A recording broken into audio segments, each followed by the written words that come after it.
Welcome to homework. In this problem, we have three methods. The first method is when we have 50 units of labor and 10 units of capital. The second method is when we have 20 units of labor and 40 units of capital. And the third method is when we have 10 units of labor and 70 units of capital. So if we know that the price of labor is equal to $100 a unit and the price of capital is equal to $400 a unit.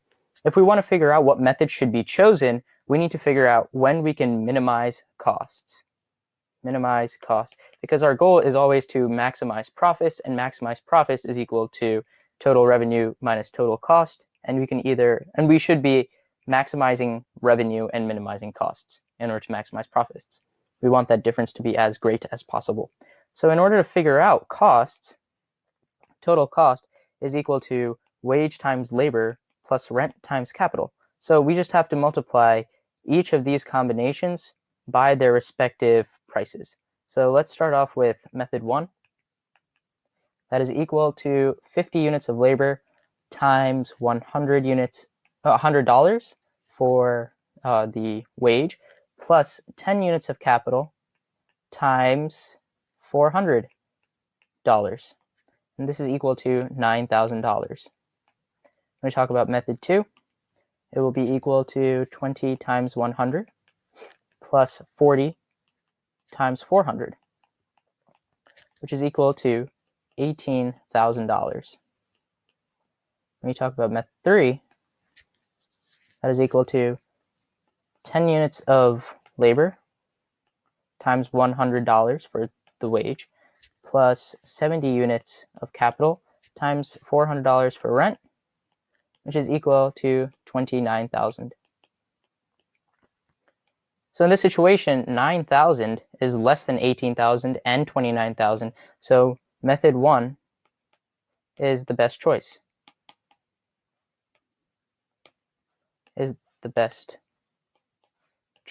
And that's the answer to the first part of the question. Now what happens when the price of labor equals $200? What should they do then?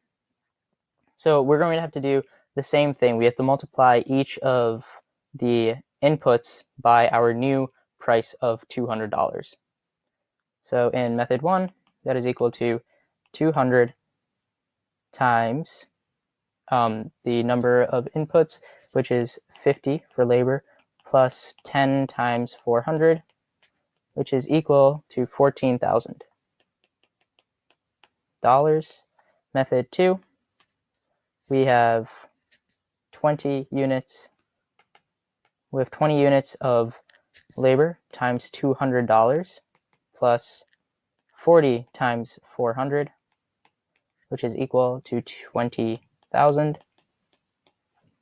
And in method 3, we have 10 units of labor times $200 plus 70 times 400, which is equal to 30,000. So in this situation, 14,000 is still less than 20,000 and 30,000. So method 1 is still the best choice.